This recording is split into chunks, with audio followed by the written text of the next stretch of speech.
and welcome to Life with Layla and episode 2 of the Weaning mini-series, Prep for Puree. A quick disclaimer, I'm not a doctor, a paediatrician or a nutritionist.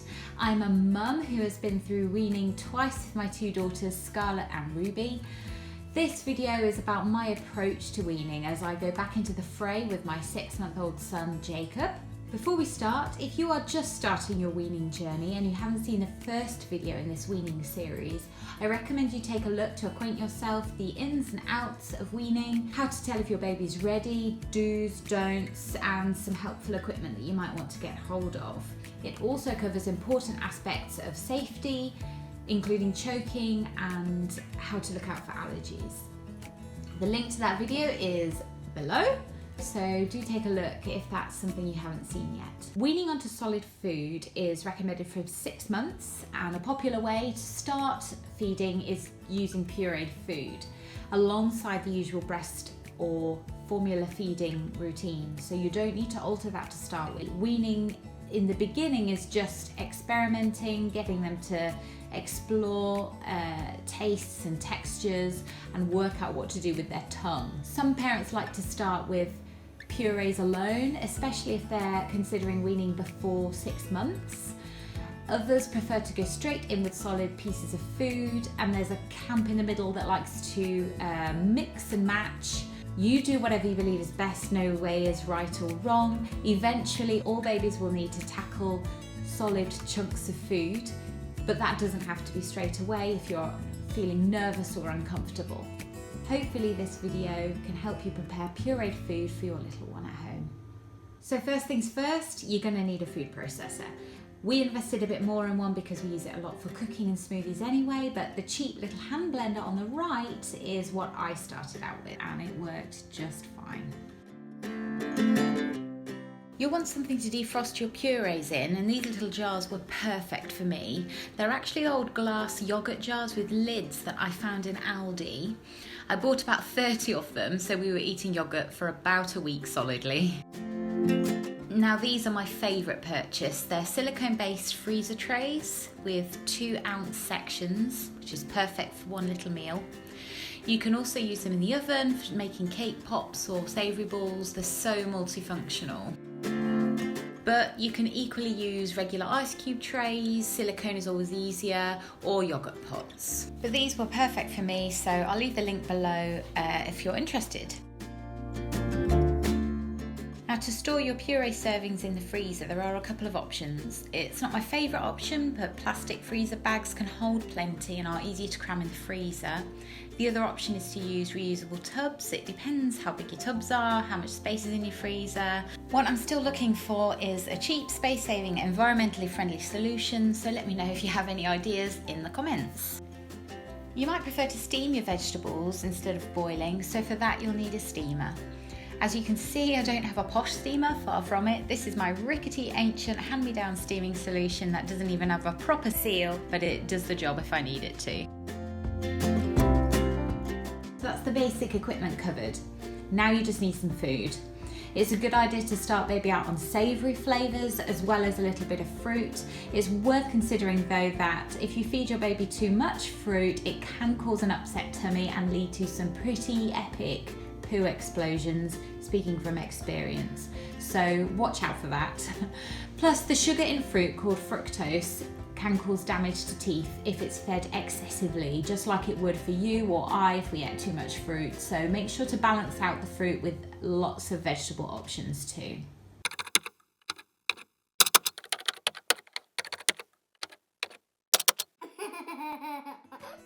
So the shop's just been delivered. This is what I've ordered anyway.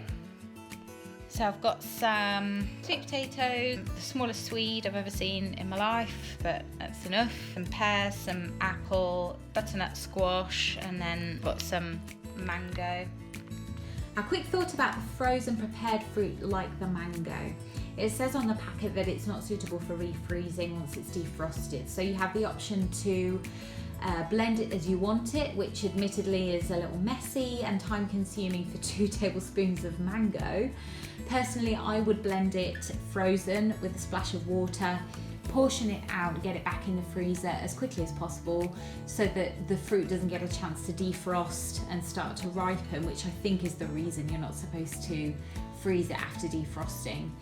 But it does go against what says on the packet, so you just need to do what you feel comfortable with. So let's get started with some sweet potato. The process is the same with most veg that needs cooking first, so peel the skin or rind off, chop it into small chunks so it cooks quicker, pop it into a saucepan with some water or in your steamer, boil or steam for 10 minutes or so until it's soft, and drain and save any boiling water. Add your cooked veg to the food processor and also a few tablespoons of the reserved water to help it loosen up.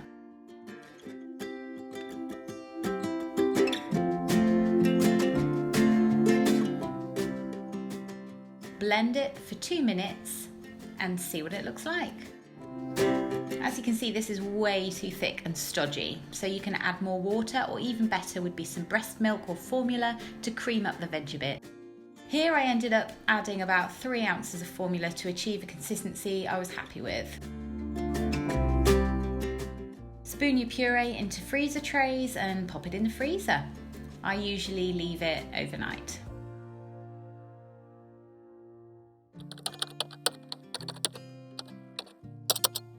So peel, core and chop your fruit. This time just add a splash of water to the pan and pop the lid on. At any point, be prepared to snuggle up to quality control. After all, they are your customer, so you're going to want to keep them on side. Plus, he is mega cute. It's a wonder I get anything done. So after about 15 minutes with the lid on, your fruit should look like this, but leave it longer if not. You can see this pear has released a lot of water, so drain this in a jug and add it if necessary later on. You can see this pear didn't need any of that additional water to be nice and smooth. Once your puree is frozen, it's simply a case of emptying the puree balls into your chosen freezer storage. This is when the silicone base comes in handy, you can just pop it out.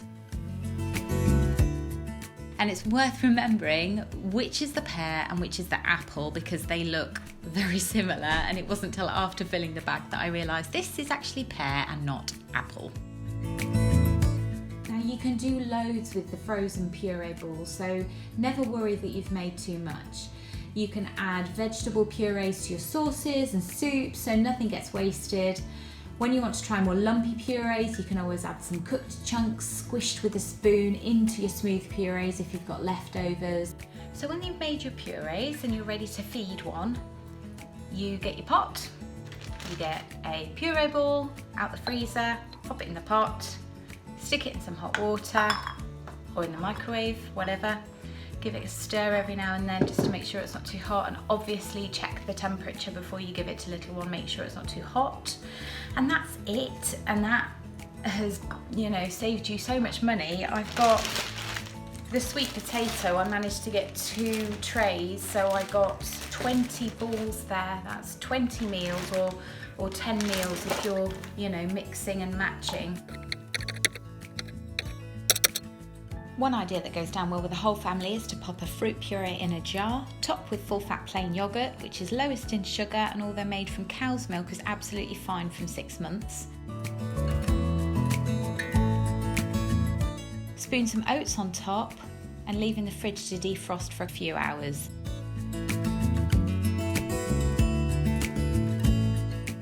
It's perfect to make at the beginning of a busy day, and you can pull it out after lunch or whatever. Proof that it's a winner, here's Ruby taking the taste test and scoffing the portion that I made earlier.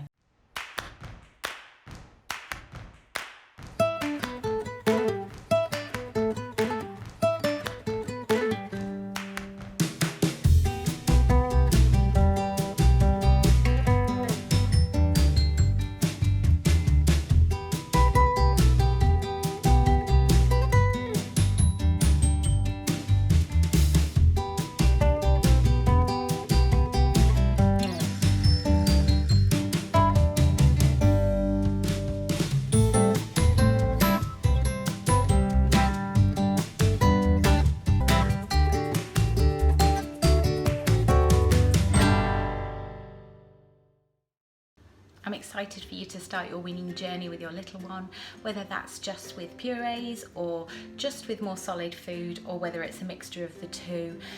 It's up to you at the end of the day. Babies need to explore all different variety of consistencies and flavours when they start eating. I don't think there's anything wrong with giving them puree.